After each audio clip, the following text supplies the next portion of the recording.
Hello everyone, welcome to Chennai Dream Institute. So 17th September இன்னைக்குரிய current affairs பார்த்துடலாம். இதெல்லாம் தான் நம்ம இன்னைக்கு பார்க்க போகிற news articles. So first news article பாருங்கள், government sets up bad bank to clear the NPAs. நம்ம ஆல்ரெடி என்பிஏனா என்ன அப்படின்னு சொல்லிட்டு நம்ம லாஸ்ட் டே வந்து ஒரு ஓவர்வியூ பார்த்தோம். நான் பெர்ஃபார்மிங் அசெட்ஸ், வாரா கடன் அப்படின்னு சொல்லுவாங்க இல்லையா, அது. ஸோ ஒன்ஸ் அகெயின் ஒரு ஓவர்வியூ கொடுத்துட்றேன். பேங்க்ஸ் பொறுத்த வரைக்கும் அவங்க பண்ணுறது ரெண்டு ஃபங்க்ஷன், கரெக்டாக. ஒன்று வந்து பணம் டெபாசிட் பண்ணுறாங்க இல்லையா, அவங்களுக்கு இன்ட்ரெஸ்ட் கொடுக்கறது. இன்னொன்று வந்து பணம் பாரோ பண்ணணும்னு நினைக்கிறவங்களுக்கு லெண்ட் பண்ணுறது. ஓகே, ஸோ லோன் கொடுக்கறது. இந்த ரெண்டு விஷயம் பண்ணுவாங்க. அதில் ஒரு விஷயம் அசெட்ஸ் அப்படின்னு, ஒரு விஷயம் லைபிலிட்டி அப்படின்னு வரும், இன்னொரு விஷயம் அசெட் அப்படின்னு வரும். ஸோ உங்களுக்கு ஆல்ரெடி சொல்லியிருக்கேன், பேங்க்ஸ் பொறுத்த வரைக்கும் அவங்க பேலன்ஸ் ஷீட்டில் ரெண்டு இருக்கும், அசெட் லைபிலிட்டி. ஒன்று வந்து அவங்களோட சொத்து, இன்னொன்று வந்து அவங்கக்கிட்ட இருக்கிற பொறுப்பு. ஸோ பேங்க்கில் இப்போ ஒரு பேங்க் இருக்குது, அங்கே என் கையில் இப்போ 100 ரூபாய் இருக்குது, அதை நான் டெபாசிட் பண்ணி வைக்கணும்னு நினைக்கிறேன். ஸோ அந்த 100 ரூபாய் எடுத்துகிட்டு நான் பேங்க்குக்கு போகிறேன், பேங்க்கில் போடுறேன். 100 ரூபாய் கொடுத்தா அது பேங்க் வாங்கி வச்சுக்கிறது. அதுக்கப்புறம் எனக்கு மந்த்லி இன்ட்ரெஸ்ட் கொடுக்கணும், கரெக்டாக. ஸோ அந்த இன்ட்ரெஸ்ட் கொடுக்குற வேலை இருக்குது. அண்ட் ஆல்சோ நான் வந்து எப்போ போய் என்னோடய 100 ரூபாய் எனக்கு வேணும்னு கேட்டாலும் அதை திருப்பி தரணும். ஓகே, ஸோ இது வந்து அவங்களோட லைபிலிட்டி, பொறுப்பு. நம்ம பேங்க் நம்ம பீப்புளோட டெபாசிட்ஸ்லாம் இருக்குல்ல பேங்க்கில், அது எல்லாமே பேங்க்ஸோட பொறுப்பு தான். ஓகே, பேங்க்ஸோட லைபிலிட்டி. இன்னொன்று அசெட், பேங்க் இருக்குது. நான் இப்போ ஒரு பிஸ்னஸ் ஆரம்பிக்கணும்னு நினைக்கிறேன், எனக்கு வந்து ஒரு 10 lakhs தேவைப்படுது. ஸோ நான் பேங்க்குக்கு போகிறேன், பேங்க் எனக்கு 10 lakhs கொடுக்குறாங்க.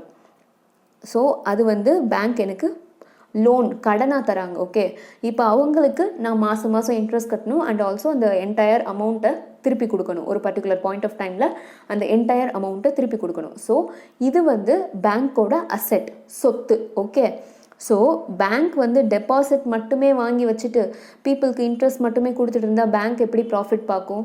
கண்டிப்பாக முடியாது. ஸோ பேங்க்ஸுக்கு ஒரு மேஜர் பார்ட் ஆஃப் ப்ராஃபிட்ஸ் எங்கேருந்து தான் வருது அப்படின்னு பார்த்தீங்கன்னா, அவங்க கொடுக்குற லோன்ஸ் இருக்குது இல்லையா, அதுலேருந்து தான் இன்ட்ரெஸ்ட்டாக கலெக்ட் பண்ணுறாங்க. தென் ஆல்சோ ஃபர்தராக லோன் அமௌண்ட்டே அவங்களுக்கு டபுள் மடங்காக எப்படியாவது திருப்பி வருது அப்படின்னா அதுதான் அவங்களுக்கு ப்ராஃபிட் மேக்கிங்கில் மேஜர் பிஸ்னஸ்.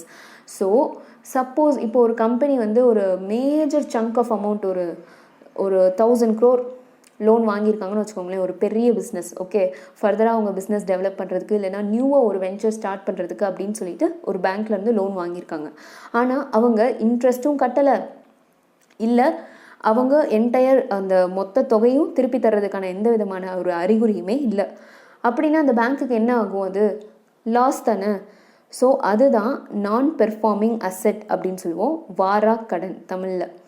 இன்னும் நமக்கு பேங்க்குக்கு திருப்பி வாராத கடன். ஓகே, ஸோ நான் பெர்ஃபார்மிங் அசெட்ஸ். அண்ட் இது வந்து நம்ம 90 days கணக்குப்படி பார்ப்போம். ஓகே, 90 days-ஆக அந்த ஒரு பர்டிகுலர் கம்பெனி பேங்க்கு கட்ட வேண்டிய இன்ட்ரெஸ்ட்டும் கட்டலை, இல்லை மொத்த அமௌண்ட்டையும் திருப்பி கொடுக்குற மாதிரி இல்லை அப்படின்னா அதை வந்து நம்ம என்பிஏ, நான் பெர்ஃபார்மிங் அசெட் அப்படின்னு கிளாஸிஃபை பண்ணுவோம். ஸோ ஓகே, ஊருக்குள்ளே ஒரு பேங்க் இருக்குது, அந்த ஒரு பேங்க்லேருந்து லோன் வாங்கினா இந்த ஒரு கம்பெனி இப்படி பண்ணிருச்சு. சப்போஸ் நிறைய பேங்க் இருக்குது அண்ட் ஆல்சோ நிறைய கம்பெனிஸ் இருக்குது, பிசிடி இப்படின்னு நிறைய கம்பெனிஸ் இருக்குது. எல்லாருக்கும் இந்த மாதிரி பேங்க்ஸ், கமர்ஷியல் பேங்க்ஸ் வந்து லோன்ஸ் கொடுத்து எல்லாமே இப்படி என்பிஎஸ்ஸாக இன்க்ரீஸ் ஆகிட்டே போச்சுன்னா நம்ம எக்கனாமியோட நிலைமை என்ன ஆகும்? ஸோ இதுக்கு தீர்வு காண்ற ஒரு விதமாக தான் நம்ம பேட் பேங்க் அப்படிங்கிற கான்செப்ட் உள்ளே வருது. ஸோ பேட் பேங்க் அப்படிங்கிறது நீங்கள் லிட்ரலாக எடுத்துக்கக்கூடாது, பேட் லோன்ஸை வாங்கி வைக்கிற பேங்க். ஓகே, பேட் லோன்ஸ்னு ஏதோ சொல்கிறேன், திரும்பி வராமல் இருக்கும்ல பேங்க்ஸில், எல்லா பேங்க்ஸ்லேயுமே இந்த மாதிரி ஒரு பேட் லோன்ஸ் இருக்கும். ஸோ அந்த பேட் லோன்ஸ் எல்லாம் இந்த பேட் பேங்க் அப்படிங்கிற ஒரு என்டிட்டி கிட்ட இந்த கமர்ஷியல் பேங்க்ஸ் எல்லாம் தள்ளி விட்டுருவாங்க. அப்படி அதுக்கப்புறம் வந்து என்ன ஆகும்னா இந்த பேட் பேங்க்ஸ் தான் அதெல்லாம் மொத்தமாக வந்து மேனேஜ் பண்ண போகுது. ஸோ அந்த பேட் பேங்க்கோட பேர் தான் national asset reconstruction company limited. Okay, NARCL. Okay, இது வந்து முன்னாடி நமக்கு ப்ரைவேட்டாக அசெட் ரீகன்ஸ்ட்ரக்ஷன் கம்பெனி, இந்த இன்சால்வன்சி அண்ட் பேங்க்ரப்சி கோட், இந்த IBC ப்ரொசீடிங்ஸ் இது படி வந்து எல்லாமே பண்ணிட்டு தான் இருந்தாங்க. இப்போ வந்து ஒரு கவர்மெண்ட் பேக்கிங்கோட ஒரு நேஷ்னல் கம்பெனி லிமிட்டடாக இது வந்து ஸ்டார்ட் பண்ணியிருக்காங்க. கவர்மெண்ட் சப்போர்ட்டோட. ஓகே, ஸோ இப்போ பேட் பேங்க்னா டெஃபினிஷன் என்ன? It's an asset management company, சொத்து மேலாண்மை நிறுவனம் that takes over the bad loans of commercial banks. நான் முன்னாடி சொன்னேன் எல்லா கமர்ஷியல் பேங்க் கிட்டேயும் ஒரு பர்டிகுலர் பேட் லோன் இருக்கும். அந்த பேட் லோனை இது வந்து எடுத்துக்கிறோம், மேனேஜஸ் தெம். அதை வந்து எப்படி வந்து மேனேஜ் பண்ணும் அப்படின்னா until it recovers the it recovers the money. Okay, ஃபைனலாக இது வந்து மொத்தமாக ஒரு மணியை ரெக்கவர் பண்ணணும் அந்த பேட் லோன்ஸ்லேருந்து, அப்படிங்கிறது தான் இதோட மேஜர் ஃபங்க்ஷன். அண்ட் ஆல்சோ இன்னொரு கம்பெனியும் ஒரு எஸ்டாப்ளிஷ் பண்ணுறாங்க, அது India debt resolution company limited, IDRCL. Okay, இந்த அசெட்ஸ் பேட் லோன்ஸ் வாங்கி வச்சுருக்காங்க இல்லையா, அதை திருப்பி அசெட்டாக மாற்றி கொடுக்கணும் இல்லையா, அந்த ஒரு கம்பெனி. ஓகே, இப்போ நான் உங்களுக்கு தமிழ் நியூஸ் ஆர்டிக்கலில் அந்த நேம்ஸ் எல்லாம் காட்டுறேன், உங்களுக்கு தெளிவாக புரியும். ஸோ பாருங்கள், வாரா கடன் வங்கி அமைக்க ரூபாய் 30,600 கோடி ஒதுக்கீடு. ஓகே, ஸோ இது வந்து நம்ம முன்னாடி பார்த்தோம் இல்லையா, NARCDCL தேசிய சொத்து மீட்டுருவாக்க நிறுவனம், NARCL. ஓகே, DCLன்னு சொல்லிட்டேன். இதுதான் நமக்கு வந்து IDRCL, இந்திய கடன் தீர்வு நிறுவனம். Okay, India debt resolution company அப்படின்னு சொல்லிட்டு பார்த்தோம் இல்லையா, அது இந்திய கடன் தீர்வு நிறுவனம். ஓகே, ஸோ தெளிவாக கொடுத்துருக்காங்க பாருங்கள். வங்கிகளில் பெற்ற கடன்களை திருப்பிச் செலுத்தாதவர்களின் சொத்துக்களை மீட்டு அவற்றை வேறு வகை முதலீட்டு நிதிகளாக மாற்றி அவற்றின் மூலமாக கடன்களை வசூலிக்கும் பணியை வாராக்கடன் வங்கி எனப்படும் இந்த NARCL வந்து மேற்கொள்ளும். ஓகே, ஸோ உங்களுக்கு இப்போ தெளிவாக புரியும்னு நினைக்கிறேன். ஸோ அந்த 1000 crore பேட் லோன்ஸ் இருக்கு இல்லையா, அது மொத்தமாக அந்த பர்டிகுலர் NARCL அப்படிங்கிற கம்பெனிக்கு போயிடும். ஸோ இந்த கம்பெனி அப்போ என்ன பண்ணும், அந்த கடன் வாங்கினவர் இருக்கா இல்லையா, அந்த பர்சனோட மொத்த சொத்தையும் வந்து கைப்பற்றி அதிலிருந்து நம்மளால் எவ்வளோ மீட்க முடியும் இந்த 1000 crores அப்படிங்கிறத மீட்டு திருப்பி எந்த பேங்க் இந்த மாதிரி இவ்வளோ பணத்தை கடன் கொடுத்துச்சோ அந்த பர்டிகுலர் பேங்க்குக்கே வந்து கொடுத்துருவாங்க. ஓகே, ஸோ இது வந்து இவங்க இந்த 1000 crore பேட் லோனாக இருக்கிறத பர்ச்சேஸ் பண்ணுறாங்க கமர்ஷியல் பேங்க்ஸ் கிட்டேருந்து. ஓகே, எப்படி பர்ச்சேஸ் பண்ணுறாங்க, ஒரு 1000 crore வாங்கி அந்த பிஸ்னஸ்மேன் வந்து திருப்பி கொடுக்கல.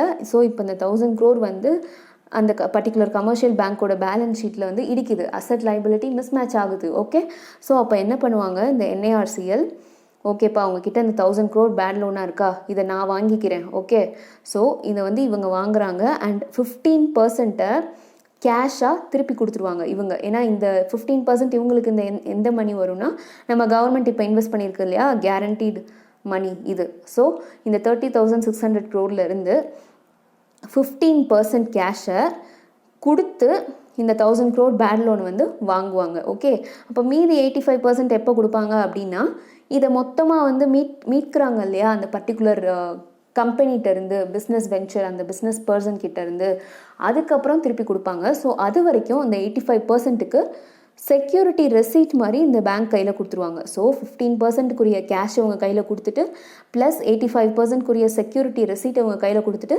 இந்த 1000 crore பேட் லோனை வந்து இந்த கம்பெனி வந்து வாங்கிக்கிறோம். ஓகே, அதுக்கப்புறம் IDRCLோட சேர்ந்து அந்த டெட்டை ரெக்கவர் பண்ணி திருப்பி அந்த 85% செக்யூரிட்டி ரெசீட் இருக்கு இல்லையா அதுக்குரிய கேஷை வந்து அந்த பர்டிகுலர் கமர்ஷியல் பேங்க்குக்கு திருப்பி கொடுக்கும். ஓகே, ஸோ இதுதான் வந்து கவர்மெண்ட் பேங்கிங்கோட ஒரு அஃபிஷியல் ஒரு கவர்மெண்ட் சப்போர்ட்டோட. ஏன்னா பேங்க்ஸ் எல்லாமே இந்தியன் பேங்க்ஸ் அசோசியேஷனே வந்து இந்த ஒரு விஷயத்தை கேட்டுகிட்டே இருந்தாங்க, பேட் பேங்க்ஸ் வந்து எங்களுக்கு வேணும். ஏன்னா அப்போ தான் வந்து திருப்பி அடுத்தடுத்த லெண்டிங் ப்ராசஸ் போயிட்டே இருக்கணும் இல்லையா. இப்போ வந்து கமர்ஷியல் பேங்க்ஸ் வந்து இந்த மாதிரி ஒரு பேட் லோன்ஸ் ஆயிடுச்சு அப்படின்னா அடுத்து அதோட இம்பேக்ட் எந்த மாதிரி இருக்கும் யோசிச்சு பாருங்கள். நாளை பின்ன வேறு யாராவது ஒரு பிஸ்னஸ் பர்சன் வந்து லோன் கேட்டால் கொடுக்க மாட்டாங்க, they will not be ready. ரொம்ப ரிஸ்க், ஓகே ரிஸ்க்குப்பா இதுக்கு வேண்டாம் அப்படிங்கிற ஒரு டெசிஷனுக்கு வந்துடுவாங்க. அண்ட் இன்னொரு விஷயம், நமக்கு ப்ராஃபிட்டே இல்லாமல் இருக்கும், அப்புறம் எப்படி எக்கனாமி ரன் ஆகும். ஸோ இந்த மாதிரி ஒரு விஷயம் இருக்குது. ஸோ இதை வந்து பேங்க் ஒரு பேட் லோன்னால அந்த இடத்துலையே அதோட ஃபங்க்ஷனோட ஸ்டக் ஆகி நிற்காமல் அடுத்தடுத்து லெண்டிங் ப்ராசஸ் கண்டினியூஸாக அதோட ஆப்ரேஷன் நடந்துகிட்டே இருக்கணும் அப்படிங்கிறதுக்காக அந்த அவங்க பண்ண வேண்டிய மொத்த வேலையும் இந்த ஒரு பர்டிகுலர் கம்பெனிகிட்ட வந்து கொடுத்துட்றாங்க. ஓகே, அண்ட் இதுக்கு நம்ம கவர்மெண்ட் கேரண்டீட் சப்போர்ட்டாக இவ்வளோ அமௌண்ட்டும் இன்வெஸ்ட் பண்ணியிருக்காங்க. ஸோ இதெல்லாமே நம்ம டேக்ஸ் பேயர்ஸ் மணி தான். ஸோ இதோட அவங்க மினிஸ்டர் என்ன சொல்லியிருக்காங்க பாருங்களேன். With this the entire cycle of cleaning up the public sector banks that began with the recognition of the extent of bad loans is over. We have resolved the twin balance sheet problem that caused a lot of stress in a holistic way. Twin balance sheetன்றது இந்த asset liability mismatch தான் சொல்கிறாங்க. So இதோட வந்து எங்களுக்கு public sector பேங்க்ஸோட deal பண்ண வேண்டிய எல்லா வேலையும் முடிஞ்சிருச்சு. இனிமேல் பப்ளிக் செக்டர் பேங்க்ஸ் தான் யாருக்கு லோன் கொடுக்குறோம், யாருக்கு கொடுக்கக்கூடாது, எப்படி வந்து திருப்பி வாங்குகிறோம் அப்படிங்கிற வேலையெல்லாம் அவங்க தான் வந்து தெளிவாக இருக்கணும் அப்படிங்கிற மாதிரி நம்ம கவர்மெண்ட், அதாவது நம்ம ஃபினான்ஸ் மினிஸ்டரே சொல்லிட்டாங்க. ஓகே, ஸோ இந்த பேட் பேங்க்ஸ் மூலமாக நமக்கு கமர்ஷியல் பேங்க்ஸ் இழந்த மணி வந்து கிடச்சிரும். ஆனால் பேட் பேங்க்ஸ் வந்து திருப்பி அந்த மணியை கலெக்ட் பண்ணணுமே, அதில் வந்து ஒரு இஷ்யூ இருக்குது. ஏன்னா பேட் பேங்க்ஸ் ஆரம்பித்தது எல்லா கண்ட்ரீஸ், லைக் இதுக்கு முன்னாடி நமக்கு யூஎஸில் இருக்குது, அயர்லாண்டில் இருக்குது. அதுக்கப்புறம் இப்போ நம்ம கண்ட்ரியில் வேணும்னு சொல்லி இந்தியன் பேங்க்ஸ் எல்லாம் கேட்டதுக்கப்புறம் இப்போ ஆரம்பித்து கொடுத்துட்டாங்க. ஸோ ஃபர்தராக ஃபங்க்ஷன் ஆக வேண்டியது இவங்க கையில் தான் இருக்குது. ஏன்னா சப்போஸ் இவங்களால் அந்த 85% ரெசீட் கொடுத்ததுக்கு நம்மளால் அந்த அசெட்டை விற்கவும் முடியல, இல்லைனா அதை விட கம்மி ரேட்டுக்கு போகுது அப்படின்னா அது நமக்கு லாஸ் தானே. அண்ட் ஆப்வியஸ்லி அது ஒன்ஸ் அகெயின் நம்ம டேக்ஸ் பேஸ் மணி தான். ஓகே, ஸோ இதுதான் பேட் பேங்க்ஸ் பொறுத்த வரைக்கும். இப்போதைக்கு இது வந்து ஒரு big relief for public sector banks அப்படின்னு தான் சொல்லணும். ஸோ நெக்ஸ்ட் நியூஸ் ஐட்டம் பாருங்கள். Seema to head NCLAT, that is National Company Law Appellate Tribunal, till September 20, government tells SC. So நம்ம நேஷ்னல் கம்பெனி லா அப்பல்லேட் ட்ரைபியூனல் தீர்ப்பாயம் பற்றி ஆல்ரெடி நம்ம பார்த்துருக்கோம். அண்ட் இது வந்து கம்பெனிஸ் ஆக்ட் 2013 செக்ஷன் 410 கீழே வந்து கொண்டு வந்திருக்காங்க. It's a statutory body. Okay, and இது எதுக்காக அப்படின்னா just to hear appeals against NCLT, அதாவது இது எல்லாமே வந்து நேஷ்னல் கம்பெனி லா ட்ரைபியூனல். ஓகே, இது எல்லாமே கம்பெனி ரிலேட்டட் மேட்டர்ஸில் டீல் பண்ணக்கூடியது. ஸோ ஃபஸ்ட்டு NCLT கிட்ட தான் கேசஸ் எல்லாம் போகும், என்ன டிஸ்பியூட்ஸ் இருக்கோ அங்கே தான் போகும். சப்போஸ் இவங்க கொடுக்குற ஜட்ஜ்மெண்ட் ஆர்டர்ஸ் வந்து எதுவுமே வந்து அப்பீலிங்காக இல்லை அப்படிங்கிறப்போ நம்ம வந்து NCLATயில் வந்து அப்பீல் பண்ணலாம். ஸோ இதுதான் கான்செப்ட். ஸோ இப்போ இந்த ட்ரைபியூனலில் தான் வந்துட்டு நமக்கு ஆக்டிங் சேர்பர்சனை அகெயின் செப்டம்பர் 20 வரைக்கும் போட்டிருக்காங்க. ஆல்ரெடி நமக்கு தெரியும் ட்ரைபியூனல்ஸில் வேக்கன்சிஸ் நிறையா இருக்குது. அண்ட் சுப்ரீம் கோர்ட் அதை சீக்கிரம் ஃபில் பண்ணுங்கள் அப்படின்னு சொல்லி கவர்மெண்ட் கிட்ட ஸ்ட்ரெஸ் பண்ணிகிட்டே இருக்காங்க, இன்சிஸ்ட் பண்ணி சொல்லிகிட்டே இருக்காங்க. கரெக்டாக? ஸோ இதில் ஆல்ரெடி நமக்கு வந்து ஒரு ஆக்டிங் சேர்பர்சன் இருக்காங்க. அண்ட் அவரோட பதவிக்காலம் பார்த்திங்கன்னா நமக்கு செப்டம்பர் 20 தான் முடியுது. பட் நம்ம கவர்மெண்ட் என்ன பண்ணியிருக்காங்க அப்படின்னா செப்டம்பர் 10 வந்து அவரை வந்து ரிமூவ் பண்ணுறதுக்கு ஆர்டர்ஸ் இது பண்ணிட்டாங்க. லைக் செப்டம்பர் 10 வரைக்குமே அவங்கள வச்சுட்டு அதுக்குள்ளே புதுசாக ஒரு சேர்மன் அஃபிஷியலாக நெக்ஸ்ட்டு ஒரு டேர்ம் இருக்குல்ல, ஒரு 5 years டேர்ம், அதுக்கு வந்து வேறு ஒருத்தரை சூஸ் பண்ணிட்டாங்க. அதுக்கு அகெயின்ஸ்டாக தான் அந்த ஆக்டிங் சேர்பர்சன் இந்த சீமான்னு சொல்லி பார்த்தோம் இல்லையா, அவர் வந்து அகெயின்ஸ்டாக சுப்ரீம் கோர்ட்டுக்கு போயிருப்பாங்க. அண்ட் அங்கே வந்து சுப்ரீம் கோர்ட் என்ன சொல்லியிருக்குன்னா இவருக்கு வந்து இன்னும் 10 days பதவிக்காலம் இருக்குது. And also he is about to give few judgements. ஏன்னா இவர் கையில் நிறைய கேசஸ் இருக்குது. அண்ட் அதுக்கு வந்து இன்னும் அவர் வந்து அந்த பெண்டிங் கேசஸ்க்கு ஜட்ஜ்மெண்ட்ஸ் கொடுக்கல. ஸோ செப்டம்பர் 20 வரைக்கும் அவரை வந்து ஒழுங்காக சர்வீஸ் பண்ண விடுங்க, ஒர்க் பண்ண விடுங்க அப்படின்னு சொல்லியிருக்காங்க. அண்ட் இதுக்கு attorney general for India government சார்பாக வாதாடுவார் இல்லையா, அந்த அட்வொகேட், அந்த அட்டார்னி ஜென்ரல் வந்துட்டு என்ன சொல்லியிருந்தாங்க அப்படின்னா, ஏன்னா ஆல்ரெடி ஒருத்தரை அப்பாயிண்ட் பண்ணியாச்சு இல்லையா, நெக்ஸ்ட் டைமுக்கு ஒருத்தரை செலக்ட் பண்ணிட்டாங்க. அவரை வந்துட்டு நம்ம எப்படி ஸ்டாப் பண்ணுறது, இல்லை எப்படி அவரை உடனே இமீடியட்டாக ரிசைன் பண்ணுங்கன்னு சொல்கிறதா, இல்லை ரிமூவ் பண்ண முடியுமா? இப்போ தான் அவருக்கு ஒரு அப்பாயின்மெண்ட் ஆர்டர் கொடுத்துருக்கோம்.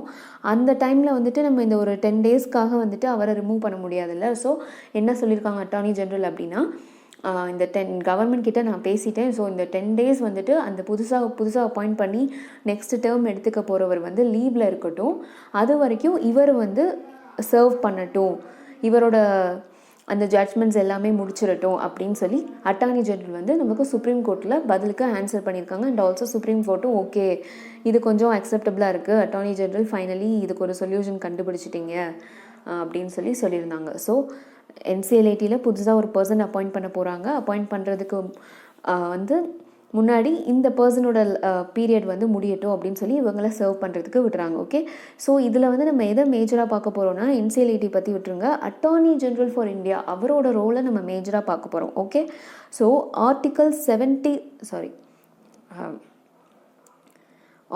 76 of the Indian Constitution talks about Attorney General for India. Okay, attorney general இந்தியாவுக்குன்னு சொல்லிட்டு இந்தியாவை ரெப்ரசன்ட் பண்ணுறதுக்கு கவர்மெண்ட் ஆஃப் இந்தியா வேணும் saying India government of India okay central கவர்மெண்ட்டை ரெப்ரசன்ட் பண்ணுறதுக்கு அட்டார்னி ஜெனரல் வந்து ப்ரொவைட் பண்ணணும் அப்படின்னு சொல்லி நமக்கு ஆர்டிகல் 76 பேசுது.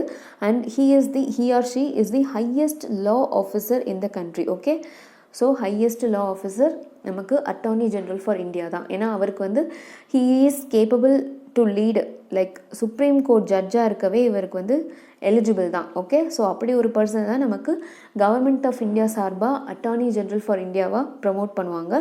அண்ட் இவரை டிரெக்டாக பிரசிடென்ட் தான் அப்பாயிண்ட் பண்ணுவாங்க. ஓகே என்ன தான் வந்து நம்ம கவர்மெண்ட் ஆஃப் இந்தியாவை ரெப்ரசென்ட் பண்ணுறாங்க, கவர்மெண்ட் ஆஃப் இந்தியா எங்கெல்லாம் வந்து கேஸ் கவர்மெண்ட் வாதாடுற மாதிரி இருக்கோ அங்கெல்லாம் வந்து இவர் பேசுகிறாரோ, பட் இருந்தாலும் பிரசிடென்ட் தான் இவரை வந்து அப்பாயிண்ட் பண்ணுறது obviously with consultation of ministers. Okay and term பார்த்தீங்கன்னா டேர்ம் பொறுத்த வரைக்கும் நாட் ஃபிக்ஸட். ஏன் அப்படின்னா மோஸ்ட்லி அந்த ஒரு பர்டிகுலர் ரூலிங் கவர்மெண்ட் இருக்கு இல்லையா, அந்த கவர்மெண்ட் இருக்கிற வரைக்கும் இவரோட டேர்ம் இருக்கும். அண்ட் நெக்ஸ்ட் கவர்மெண்ட் வரும்போது ஆட்டோமேட்டிக்காக இந்த அட்டார்னி ஜெனரலையும் மாற்றிடுவாங்க. இது யூஸ்வலாக நடக்கிற ஒரு விஷயம். அண்ட் இப்போ கூட ரீசெண்டாக நமக்கு அட்டார்னி ஜெனரலோட டேர்ம் வந்து 2 to 3 years I think so extend பண்ணியிருக்காங்க. ஏன்னா சேம் கவர்மெண்ட் தான் கண்டினியூ ஆகிட்டு இருக்கு கரெக்டாக. ஸோ அப்படி இருக்கையில் எக்ஸ்டெண்ட் பண்ணுவாங்க. இல்லை கவர்மெண்ட் மாறுது அப்படின்னா இவரை வந்து ரிசைன் பண்ணிட்டு வேற ஒருத்தவங்கள போடுவாங்க அந்த மாதிரி. ஓகே ரிமூவ் பண்ணிவிட்டு வேற ஒரு பர்சனை போடுவாங்க. இதுதான் அட்டார்னி ஜெனரல் பொறுத்த வரைக்கும் நடக்கிறது. டேர்ம் வந்து நாட் ஃபிக்ஸட். அண்ட் ஆல்சோ கான்ஸ்டியூஷனில் இவரோட ரிமூவல் பற்றியும் எந்த விதமான ப்ரொசீஜரும் மென்ஷன் பண்ணலை. Okay no procedure for removal. So he works according to the pleasure of the president. Okay pleasure of the president work பண்ணுவார். ஏன்னா பிரசிடென்ட் தான் இவர் அப்பாயிண்ட் பண்ணுறது. அண்ட் ஆல்சோ கவர்மெண்ட் யூஸ்வலாக சேஞ்ச் ஆகையில் அட்டார்னி ஜெனரலை சேஞ்ச் பண்ணிடுவாங்க யூஸ்வலாக அடுத்து நெக்ஸ்ட் வர கவர்மெண்ட். ஓகே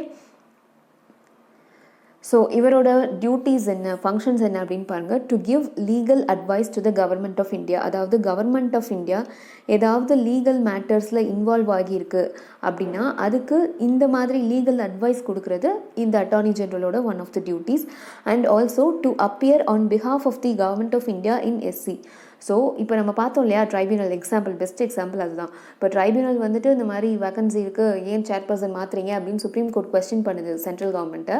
அப்போ சுப்ரீம் கோர்ட்டில் வந்து சென்ட்ரல் கவர்மெண்ட் சார்பாக வந்து ஒருத்தர் பேசணும் கரெக்டாக. அது வந்து இவரோட வேலை. ஓகே சுப்ரீம் கோர்ட்டில் கவர்மெண்ட் ஆஃப் இந்தியா வந்து மென்ஷன் பண்ணி சொல்கிறாங்க அப்படின்னா அங்கே இவர் தான் போய் பேசணும். Okay Attorney General appears on behalf of Government of India. Okay and also to appear in any high court in which Government of India is concerned. Okay same high court இருந்தாலும் சரி சுப்ரீம் கோர்ட் ஆஃப் இருந்தாலும் சரி government of India எங்கெல்லாம் வந்து அதோட பேர் வருதோ அங்கெல்லாம் கவர்மெண்ட் ஆஃப் இந்தியா சார்பாக இவர் போய் பேசணும். ஓகே இவர் வந்து இவங்க பாயிண்ட் ஆஃப் வியூவை வந்து எடுத்து சொல்லணும், வாதாடணும் எல்லாமே. ஓகே அண்ட் இவருக்கு இருக்கிற எக்ஸ்க்ளூசிவ் ரைட்ஸ் என்ன அப்படின்னு பார்த்தீங்கன்னா right of audience in all courts. So எந்த கோர்ட்லனாலும் இவருக்கு வந்து ஒரு ஆடியன்ஸ், அதாவது அங்கே போய் அங்கே நடக்கிற ப்ரொசீடிங்ஸை கேட்கக்கூடிய ஒரு ரைட் இருக்குது. ஓகே இது வந்து அவர்கிட்ட இருக்கிற ஒன் ஆஃப் த மேஜர் பவர்ஸ்னு சொல்லலாம். ஏன்னா இது வந்து எனி அதர் ஆர்டினரி அட்வொகேட்டுக்கு கிடையாது. அந்த ஒரு பர்டிகுலர் ஜூரிஸ்டிக்ஷன் வரைக்கும் தான் அவங்களோட பவர்ஸ் ஃபங்க்ஷன் ஆகும். பட் அட்டார்னி ஜெனரல் ஃபார் இந்தியாவை பொறுத்த வரைக்கும் அவர் இந்தியாவுக்குள்ளே இந்தியன் டெரிட்டரியில் உள்ள எந்த கோர்ட்லனாலும் அங்கே போய் ஒரு ஆடியன்ஸாக உட்காரலாம், அங்கே நடக்கிற ப்ரொசீடிங்ஸில் இது பண்ணலாம். அண்ட் ஆல்சோ பார்லிமெண்ட்லேயும் பங்கெடுக்கலாம். Parliament to take part in both houses of parliament. அது லோக்சபாவாக இருக்கட்டும் இல்லை ராஜ்யசபாவாக இருக்கட்டும், ரெண்டு ஹவுஸ்லேயுமே அங்கே நடக்கிற மீட்டிங்ஸ் ப்ரொசீடிங்ஸில் இவர் வந்து கலந்துக்கலாம், பேசலாம், இவரோட ஒப்பீனியன்ஸ் கொடுக்கலாம், எல்லாம் பண்ணலாம். அண்ட் ஆல்சோ பார்லிமெண்ட்ரி கமிட்டிஸ் இருக்கும் இல்லையா, இப்போ ஒரு கமிட்டி ஃபார்ம் பண்ணுறாங்க அப்படின்னா அந்த கமிட்டியில் இவரை கூட மெம்பராக எடுத்துக்கலாம். இது எல்லாத்துலேயுமே இவருக்கு வந்து ரைட்ஸ் இருக்குது. ஆனால் ஒரே ஒரு ரைட்ஸ் கிடையாது பார்லிமெண்ட் பொறுத்த வரைக்கும், பார்லிமெண்ட்ரி கமிட்டிஸ் பொறுத்த வரைக்கும். அது என்ன அப்படின்னா right to vote. Okay so என்ன தான் வந்து நமக்கு பார்லிமெண்ட்ரி ஹவுஸில் வந்து ஒரு எம்பி மெம்பர் ஆஃப் பார்லிமெண்ட்டுக்கு இருக்கக்கூடிய பவர்ஸ் அண்ட் ப்ரிவிலேஜஸ் வந்து நம்ம அட்டார்னி ஜெனரலுக்கு கொடுத்தாலும் எம்பி வந்து ஓட் பண்ணலாம். ஓகே இந்த சப்போஸ் ஒரு லா கொண்டு வராங்க அப்படின்னா ஓகே இதுக்கு நான் சப்போர்ட் பண்ணுறேன், இது நான் அப்போஸ் பண்ணுறேன் அப்படின்னு சொல்லிட்டு ஒரு எம்பி வந்து டிசைட் பண்ணி ஓட் பண்ணலாம். ஆனால் அட்டார்னி ஜெனரலுக்கு அந்த ஓட்டிங் ரைட்ஸ் கிடையாது. ஓகே ஸோ ஹவுசஸில் இருக்கலாம், ப்ரெசண்ட்டாக இருக்கலாம், பார்ட்டிசிபேஷன் பண்ணலாம், லைக் அங்கே நடக்கிற டிபேட்ஸில் கலந்துக்கலாம். அதே மாதிரி பார்லிமெண்ட்ரி கமிட்டிஸ் ஏதாவது ஃபார்ம் பண்ணுறாங்கன்னா அதில் மெம்பராக இருக்கலாம். பட் ஓட்டிங் ரைட்ஸ் கிடையாது. ஓகே இதை நல்லா ஞாபகம் வச்சுக்கோங்க, ஓட்டிங் ரைட்ஸ் கிடையாது for attorney general for India. Okay so இன்னொரு விஷயம் என்ன அப்படின்னா இவர் வந்து ஓகே அப்போ கவர்மெண்ட் ஆஃப் இந்தியாவை ரெப்ரசென்ட் பண்ணுறாரு, அப்போது இவர் ப்ரைவேட்டாக எதுவும் பண்ணக்கூடாதா, ப்ரைவேட் ஏதாவது கேசஸ் இருந்தால் இவர் வந்து தனியாக ப்ரைவேட்டாக ஒரு பிஸ்னஸ் பண்ணக்கூடாதா அப்படின்னு கேட்டிங்கன்னா அது கவர்மெண்ட் ஆஃப் இந்தியா பெர்மிஷனோட பண்ணலாம். And also he is not debarred from private practice. அதாவது ஏதாவது ஒரு இப்போ கார்ப்பரேட்டோ ஒரு பெரிய கம்பெனி வந்துட்டு எனக்கு இந்த கேஸ் நீங்கள் முடிச்சு கொடுங்க அப்படின்னு சொல்லி கேட்கும்போது இவர் பண்ணலாம். ஓகே, இவர் வந்து கவர்மெண்ட் ஆஃப் இந்தியாவுக்கு அகெயின்ஸ்டாக எதுவும் பண்ணக்கூடாது தான் தவிர்த்து இவர் மற்றபடி இவரோட ப்ரைவேட் ப்ராக்டிஸை வந்து பண்ணலாம். ஒரு அஸ் அன் அட்வொகேட்டாக இவர் வந்து பண்ணலாம். ஓகே, ஸோ இதுதான் அட்டார்னி ஜெனரல் ஃபார் இந்தியா பொறுத்த வரைக்கும் நீங்கள் தெரிஞ்சுக்க வேண்டிய details. So next news item பாருங்கள். Packed agenda for GST council today. So இன்றைக்கி நமக்கு ஜிஎஸ்டி கவுன்சிலோட மீட்டிங். இதை பற்றி நம்ம ஆல்ரெடி நிறையா டிஸ்கஸ் பண்ணிட்டோம். உங்களுக்கே தெரியும், it's a constitutional body under article 279A GST act நமக்கு கொண்டு வந்தப்போ இதையும் எஸ்டாப்ளிஷ் பண்ணாங்க. அண்ட் இன்றைக்கி மீட்டிங்கில் என்னெல்லாம் டிஸ்கஸ் பண்ணுறதுக்கு சான்ஸ் இருக்குது அப்படின்னு சொல்லிட்டு ஒரு சின்ன அதுதான் நமக்கு அஜெண்டா மாதிரி கொடுத்துருந்தாங்க. அதுதான் நான் உங்களுக்கு சொல்கிறேன். ஸோ என்னென்ன இஷ்யூஸ்லாம் டிஸ்கஸ் பண்ணுறாங்க அப்படின்றது. இப்போது மீட்டிங் இன்றைக்கி முடிஞ்சதுக்கப்புறம் நமக்கு நாளைக்கு நியூஸ் பேப்பரில் என்னென்ன டிஸ்கஸ் பண்ணியிருக்காங்க, என்னென்ன டிசைட் பண்ணியிருக்காங்க அப்படிங்கிறத நம்ம பார்ப்போம்.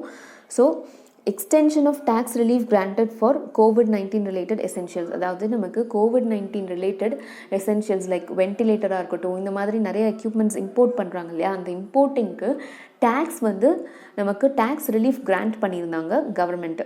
ஸோ அதை இப்போ ஃபர்தராக எக்ஸ்டெண்ட் பண்ணுறாங்களா இல்லையாங்கிறது இன்றைக்கி கவுன்சில் மீட்டிங்கில் முடிவெடுப்பாங்க அப்படின்னு எதிர்பார்க்கப்படுது. அண்ட் இன்னொன்று பார்த்தீங்கன்னா GST for food delivery apps. நமக்கு ஜொமேட்டோ, ஸ்விக்கி எல்லாம் இருக்கு இல்லையா, அதில் இது வரைக்கும் ஜிஎஸ்டி நம்ம ஒன்று பார்த்துருக்க மாட்டோம். ஸோ அதை இன்ட்ரடியூஸ் பண்ணலாமா வேணாமா அப்படிங்கிற ஒரு டிஸ்கஷன் இன்றைக்கி நடக்க வாய்ப்பு இருக்குது அப்படின்னும். தென் ஆப்வியஸ்லி நம்ம முதல் நாள் நியூஸில் பார்த்தது petrol diesel under GST. Petrol and டீசலை வந்து நம்ம ஜிஎஸ்டி கீழே கொண்டு வரலாமா, அது இப்போதைக்கு பாசிபிளா அப்படிங்கிற ஒரு டிஸ்கஷன். தென் இதுவும் நம்ம பார்த்தது தான், பிரிக் கில்ஸ், குட்கா, பான் மசாலா செக்டாரில் வந்து நம்ம டேக்ஸிங் வந்து அவங்களோட இந்த இந்த செக்டார்ஸ் இருக்கு இல்லையா, அந்த செக்டாரோட அவுட்புட் பேஸில் வந்து நம்ம டேக்ஸ் கொடுக்கக்கூடாது. இந்த செக்டாரோட ப்ரொடக்ஷன் பேஸில் டேக்ஸ் கொடுக்கணும். ஏன்னா இவங்க வந்து நிறைய டேக்ஸ் இவேஷன், வரி ஏய்ப்பில் ஈடுபடுறாங்க அப்படிங்கிறதுனால இந்த ஒரு சஜஷன் வந்து எல்லா ஸ்டேட்ஸும் வந்து சொல்லியிருந்தாங்க. ஸோ அது ரிலேட்டடான டிஸ்கஷன் இன்றைக்கி வந்து நம்ம எதிர்பார்க்கலாம். ஸோ அவுட்புட் பேஸ்டாக நம்ம வந்து இந்த செக்டார்ஸில் டேக்ஸிங் பண்ணாமல் ப்ரொடக்ஷன் பேஸில் பண்ணலாம் அப்படிங்கிற மாதிரி. ஓகே, அண்ட் நெக்ஸ்ட்டு பாருங்கள் GST compensation extension. GST compensation extension பற்றி நிறைய ஸ்டேட்ஸ் கேட்டிருக்காங்க. இது என்ன அப்படின்னு பார்த்தீங்கன்னா, ஜிஎஸ்டி காம்பன்சேஷன் நமக்கு ஜிஎஸ்டி 2017 கொண்டு வந்தப்போ சென்ட்ரல் கவர்மெண்ட் என்ன சொல்லியிருந்தாங்க அப்படின்னா, ஜிஎஸ்டி காம்பன்சேஷன் ஒரு 5 வருஷத்துக்கு அனௌன்ஸ் பண்ணியிருந்தாங்க. லைக் 2017 அதுலேருந்து 5 இயர்ஸ்னால் நமக்கு 2022 ஜூன் வரைக்கும். ஓகே, ஸோ இப்போ நெக்ஸ்ட்டு ஜூனில் வந்து இது முடிய போகுது. ஓகே, ஜிஎஸ்டி காம்பன்சேஷன் அது எதுக்காக அப்படின்னா, எல்லா ஸ்டேட்ஸ்லையும் ஜிஎஸ்டி இம்ப்ளிமெண்ட் பண்ணுறோம். அப்போ வந்து நிறைய டேக்ஸ் வந்து சப்சியூம் ஆச்சு. இப்போது நம்ம நிறைய இன்டிரெக்ட் டேக்ஸ் தனித்தனியாக பே பண்ணிட்டு இருந்ததெல்லாம் ஜிஎஸ்டி கீழே வந்துருச்சு. அண்ட் ஸ்டேட்ஸ் வந்து அவங்களோட வருமானம் மொத்தமாகவே எஸ்ஜிஎஸ்டி அப்படிங்கிற அந்த ஒரு பேருக்குள்ளே அடங்கிருச்சு. கரெக்டாக ஸ்டேட்ஸ் தனியாக எவ்வளோ வரி கலெக்ட் பண்ணாங்க, ஆனால் அது எல்லாமே நமக்கு வந்து எஸ்ஜிஎஸ்டின்னு வந்துருச்சு. ஸோ அப்போ கவர்மெண்ட் ஜிஎஸ்டி 2017 கொண்டு வந்தப்போ என்ன சொல்லியிருந்தாங்க அப்படின்னா, ஸ்டேட்ஸ் நீங்கள் எவ்வளோ டேக்ஸ் கலெக்ட் பண்ணிட்டு இருக்கீங்க புரியுது, ஃபஸ்ட்டு ஜிஎஸ்டி கொண்டு வந்தோடனே உங்களுக்கு கொஞ்சம் கஷ்டமாக தான் இருக்கும். லைக் டேக்ஸ் கலெக்ஷன் கம்மியாக இருக்கலாம், ரெவென்யூ கம்மியாக வரலாம், டேக்ஸ் ரெவென்யூ கொஞ்சம் சிரமமாக இருக்கலாம் ஃபினான்ஷியலாக. அதை காம்பன்சேட் பண்ணுறதுக்கு நாங்கள் உங்களுக்கு அடுத்த 5 வருஷத்துக்கு ஜிஎஸ்டி இம்ப்ளிமெண்ட் ஆகி 5 வருஷத்துக்கு உங்களுக்கு ஜிஎஸ்டி காம்பன்சேஷன் அப்படின்னு சொல்லிட்டு ஒரு பர்டிகுலர் அமௌண்ட் வந்து சாங்ஷன் பண்ணுறோம். அதுக்கப்புறம் ஜிஎஸ்டி இன்ட்ரடியூஸ் பண்ணி கொஞ்சம் 5 வருஷம் ஆயிடுச்சுங்கிறப்போ உங்களுக்கே வந்து ஆட்டோமேட்டிக்காக ரெவென்யூ ஆட்டோமேட்டிக்காக வந்துடும், எப்பவும் போல் வர ஆரம்பிச்சிடும் அப்படின்னு சொல்லியிருந்தாங்க. ஸோ இப்போ வந்து ஆல்மோஸ்ட் 4 இயர்ஸ் முடிஞ்சிச்சு இல்லையா, நெக்ஸ்ட் இயர் வரப்போகுது 2022 நமக்கு 5 இயர் எண்ட் ஆகுது. ஸோ இப்போ எல்லா ஸ்டேட்ஸும் என்ன சொல்லி கேட்குறாங்கன்னா, இந்த மாதிரி நிறைய இம்பேக்ட் ஆயிடுச்சு, எக்கனாமிக்கலாகவே நிறைய இம்பேக்ட் ஆயிடுச்சு. ஸோ ஜிஎஸ்டி கலெக்ஷன் எல்லாமே இன்னும் வந்து அவ்வளோ நிறையாலாம் வரல, ரெவென்யூஸ் ரொம்ப கம்மியாக தான் இருக்குது, எங்களுக்கு இன்னும் வந்து ஜிஎஸ்டி காம்பன்சேஷன் எக்ஸ்டெண்ட் பண்ணி கொடுங்க அப்படின்னு சொல்லி நமக்கு ஸ்டேட்ஸ் கேட்குறதாகவும் இருக்காங்க. ஸோ இது ரிலேட்டடான டிஸ்கஷன் இன்றைக்கி நடக்கிறதா எதிர்பார்க்கலாம். ஓகே, இதுதான் இன்றைக்கி ஜிஎஸ்டி கவுன்சிலோட அஜெண்டா, ஜிஎஸ்டி கவுன்சில் மீட்டிங்கோட agenda. Okay, so next one பாருங்கள், China questions India's missile project. So இது வந்து நம்ம இந்தியா வந்து ரீசெண்டாக Agni 5 intercontinental ballistic missile test conduct பண்ணுறதா இருக்காங்க. லைக் ஆல்ரெடி நமக்கு அக்னி 5 வந்து வச்சுருக்கோம். அப்போ இருந்தே இது லைக் நமக்கு இது ஒரு 2013 அந்த டைம்லேருந்தே நமக்கு இந்த இஷ்யூ போயிட்டுருக்கு. என்ன அப்படின்னா, நம்ம அக்னி 5 வந்து ballistic missile and also it's intercontinental. So intercontinental அப்படிங்கிறப்போ அதோட ரேஞ்ச் பாருங்கள் 5000 kilometre range and also it's capable of carrying nuclear weapons. Okay, so ஒரு கான்டினென்ட்லேருந்து நமக்கு இன்னொரு கான்டினென்ட்டுக்கு போகக்கூடிய அளவு திறன் வாய்ந்தது இந்த பேலிஸ்டிக் மிசைல் அப்படிங்கிறது. ஓகே, அண்ட் இது அக்னி 5 நம்ம வந்து அகெயின் டெஸ்ட் பண்ண போகிறோம். அண்ட் இதோட கேப்பபிலிட்டி பார்த்திங்கன்னா இந்த பேலிஸ்டிக் மிசைல் பொறுத்த வரைக்குமே யூஸ்வலாகவே அது எல்லாமே நியூக்ளியர் வெப்பன்ஸ் கேரி பண்ணி கொண்டு போகக்கூடிய அளவு கேப்பபிலிட்டி உள்ளது தான். ஸோ சைனா வந்து இது ரிலேட்டடாக அவங்க செக்யூரிட்டி கன்சர்ன் வந்து எக்ஸ்பிரஸ் பண்ணுறாங்களாம். ஓகே, ஸோ இது வந்து யூஎன்எஸ்சி ரெசல்யூஷன் 1172 படி தப்பு அப்படின்னு சொல்லி அவங்க கோட் பண்ணுறாங்க. அது என்ன 1172 யூஎன்எஸ்சி கொண்டு வந்த ரெசல்யூஷன் அப்படின்னு பார்த்தீங்கன்னா இந்த ரெசல்யூஷன் 1998 கொண்டு வந்திருக்காங்க யூஎன்எஸ்சி. எப்போ அப்படின்னா just after our nuclear test in May 1998. India and Pakistan நம்ம ரெண்டு பேருமே வந்து நியூக்ளியர் டெஸ்ட் வந்து அந்த வருஷம் தான் பண்ணியிருப்போம்.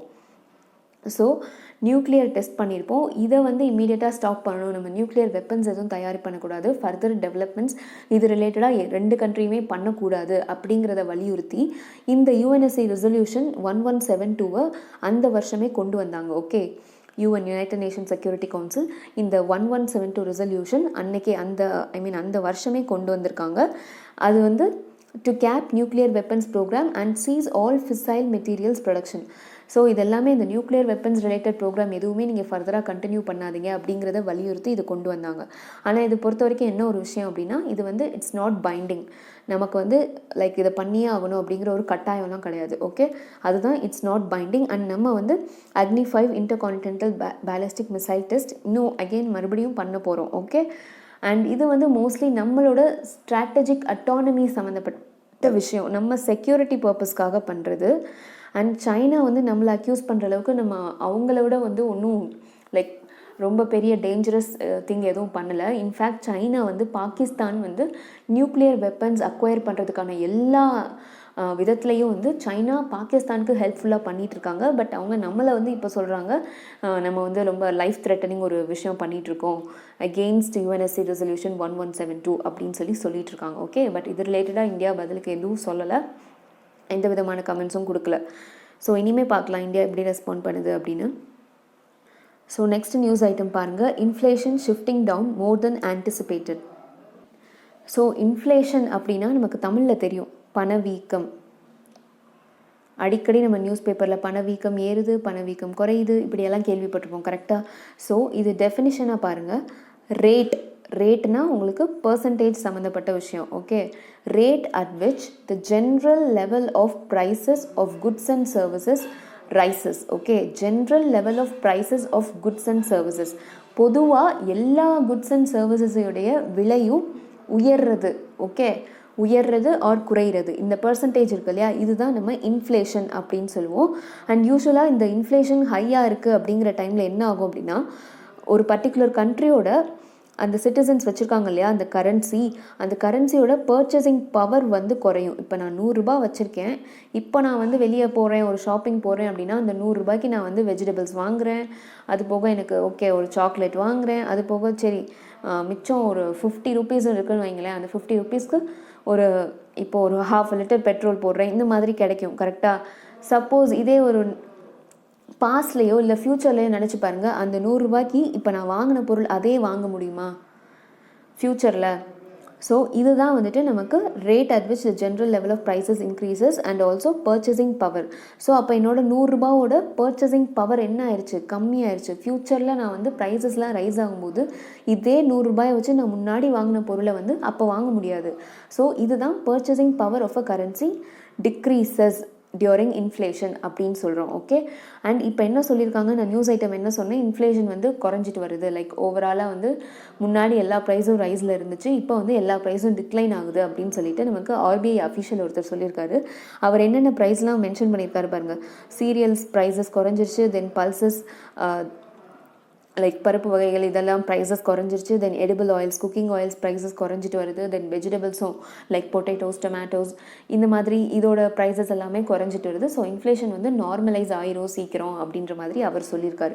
அண்ட் ஆல்சோ கோர் இன்ஃப்ளேஷன் அப்படின்னு ஒரு விஷயம் நம்ம எப்போவுமே பேசுவோம். அது என்ன கோர் இன்ஃப்ளேஷன் அப்படின்னா மேஜரான 2 விஷயம், ஃபுட் அண்ட் எனர்ஜி, இது ரெண்டையுமே வந்து ஒமிட் பண்ணிவிட்டு, அதாவது இது ரெண்டையும் எக்ஸ்க்ளூட் பண்ணிவிட்டு மற்ற செக்டார், மற்ற குட்ஸ் அண்ட் சர்வீசஸ் இருக்கு இல்லையா, அதை ஃபோக்கஸ் பண்ணுறது தான் கோர் இன்ஃப்ளேஷன். ஓகே, அது ஏன் ஃபுட் அண்ட் எனர்ஜி சேர்க்கணும், அதுதானே மேஜர் பார்ட் அப்படின்னு கேட்கலாம். ஆனால் ஃபுட் அண்ட் எனர்ஜி பொறுத்த வரைக்கும் என்னென்னா, தே ஆர் மோர் volatile, அதாவது அடிக்கடி மாறக்கூடியது. கரெக்டாக, ரொம்ப வெரி ஃப்ளக்சுவேட்டிங். ஓகே, அதனால் அது ரெண்டையும் எக்ஸ்க்ளூட் பண்ணிவிட்டு நமக்கு கோர் இன்ஃப்ளேஷன் அப்படின்னு சொல்லுவாங்க. ஓகே, ஸோ இதுதான் core inflation and inflation. Okay, and யூஸ்வலாக ஆர்பிஐ தான் இது வந்து இன்ஃப்ளேஷன் டார்கெட்டிங் அப்படின்னு வந்து ஒன்று அவங்க மொனட்ரி பாலிசி மூலமாக பண்ணுவாங்க. ஸோ இன்ஃப்ளேஷன் டார்கெட்டிங் அப்படின்னா பணவீக்கத்தை நம்ம கட்டுக்குள்ளே வச்சுக்கிறது. இந்த பொறுப்பு நம்ம இந்தியாவை பொறுத்த வரைக்கும் ஆர்பிஐ கிட்ட இருக்குது, ரிசர்வ் பேங்க் ஆஃப் இந்தியா கையில் இருக்குது.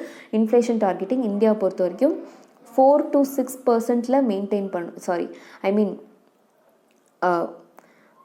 4 ± 2%. ஓகே, இப்படி மெயின்டைன் பண்ணணும் அப்படிங்கிறது ஆர்பிஐ கிட்ட இருக்குது. ஓகே, அதாவது 4 to 6% இன்க்ரீஸ் ஆகலாம், அல்லது 4 to 2% இன்ஃப்ளேஷன் பணவீக்கம் குறையலாம். இந்த ரேஞ்சிலேயே வந்து ஆர்பிஐ மெயின்டைன் பண்ணணும். இதுதான் வந்து இன்ஃப்ளேஷன் டார்கெட்டிங் அப்படின்னு சொல்கிறோம். ஸோ இது வந்து ஆர்பிஐ கிட்ட இருக்கிற ஒரு பொறுப்பு. அண்ட் அவங்க வந்து இதை அக்கேஷ்னலாக இதை மொனட்ரி பாலிசி, அவங்களோட மொனட்ரி பாலிசி மூலமாக அட்ரெஸ் பண்ணுவாங்க. ஓகே, அண்ட் இது வரைக்கும் நமக்கு 6.66% இன்ஃப்ளேஷன் போயிருக்கு. ஸோ பியாண்ட் த டார்கெட் நம்ம 4 to 6 தான் எய்ம் பண்ணியிருக்கோம், பட் 6க்கு அபவ்லாம் போயிருக்கு. ஓகே, நெக்ஸ்ட் நியூஸ் ஆர்டிக்கல் பாருங்கள். Russian led bloc to hold military drills on Afghanistan border. So உங்களுக்கே தெரியும், ஆப்கானிஸ்தானில் அமெரிக்கா, யூஎஸ் வந்து எப்போ ஆப்கானிஸ்தான் விட்டு வெளியே போக ஆரம்பித்தாங்களோ அப்போ இம்மீடியட்டாக தலிபான் ஆப்கானிஸ்தானை கைப்பற்ற ஆரம்பிச்சிருச்சு. தலிபான் டேக் ஓவர் ரொம்ப குயிக்காக நடந்துருச்சு. யூஎஸ் வித்ட்ரா பண்ண எவ்வளோ டைம் எடுத்தது, ஆனால் அதை விட ரொம்ப குயிக்காக தலிபான் வந்து ஆப்கானிஸ்தானை டேக் ஓவர் பண்ணிருச்சு. ஸோ இந்த ஆப்கானிஸ்தான் வந்து தலிபான் கையில் இப்போது இருக்குது. இந்த டைமில் யூஎஸ் கிடையாது ஆப்கானிஸ்தானில். ஸோ இந்த டைமில் தான் ரஷ்யா உள்ள நுழையிறாங்க. ஓகே, உள்ளே என்ட்ரி கொடுக்குறாங்க. அண்ட் ஆல்சோ இப்போ புதுசாக என்ன சொல்கிறாங்க அப்படின்னா, தஜிகிஸ்தான் வந்து it shares border with Afghanistan. Okay, தஜிகிஸ்தானில் ரஷ்யா அவங்களோட மிலிட்ரி ட்ரில்ஸ், அதாவது large scale military exercise conduct பண்ணுறதா இருக்காங்க. Okay, so large scale military exercise Russia தஜிகிஸ்தானில் கண்டக்ட் பண்ண போகிறாங்க, along with few other countries. அந்த கண்ட்ரீஸ்லாம் எத்தனைன்னு பார்த்தீங்கன்னா மொத்தம் ரஷ்யா ப்ளஸ் 5 கண்ட்ரீஸ். ஸோ மொத்தம் 6 மெம்பர் ஆர்கனைசேஷன்.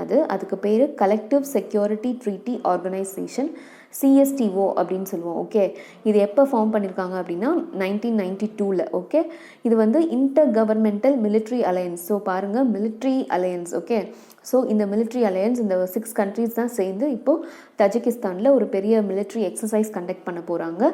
அண்ட் என்னென்ன கண்ட்ரீஸ் பாருங்கள், Russia, Armenia, Kazakhstan, Kyrgyzstan, Tajikistan and Belarus. So இந்த தஜிகிஸ்தானில் தான் நமக்கு வந்து இந்த மிலிட்ரி ட்ரில்ஸ் நடக்க போகுது. அண்ட் தஜிகிஸ்தான் தான் ஆப்கானிஸ்தானோட பார்டர் ஷேர் பண்ணுற ஒன்லி ஒன் கண்ட்ரி. இந்த 6 கண்ட்ரி இருக்கு இல்லையா, அந்த 6 கண்ட்ரியில் தஜிகிஸ்தான் மட்டும்தான் நமக்கு ஆப்கானிஸ்தானோட பார்டர் ஷேர் பண்ணுது. ஓகே, அண்ட் இது வந்து எங்கே சைன் பண்ணாங்க அப்படின்னா தாஷ்கெண்ட் அப்படிங்கிற இடம். அது வந்து உஸ்பெகிஸ்தானோட கேபிட்டல். ஆக்சுவலி இந்த ட்ரீட்டி சைன் பண்ணும்போது உஸ்பெகிஸ்தானும் இதில் ஒன் ஆஃப் த மெம்பர்ஸாக தான் இருந்தது. பட் ரீசெண்டாக ஆல்மோஸ்ட் ஒரு 2012 அந்த டைமில் வந்து உஸ்பெகிஸ்தான் இந்த ஆர்கனைசேஷன்லேருந்து வெளியே வந்துடுறாங்க. ஸோ இது வந்து அப்போ சைன் பண்ணதுனால, தஷ்கெண்ட் அப்படிங்கிற இடத்துல சைன் பண்ணதுனால தஷ்கெண்ட் பேக்ட் ஆர் தஷ்கெண்ட் ட்ரீட்டி அப்படின்னு சொல்லுவாங்க. ஓகே, ஸோ இது எது ரிலேட்டடானது அப்படின்னு சொல்லிட்டு உங்களுக்கு இந்த மாதிரி கொஸ்டின் கேட்கலாம்.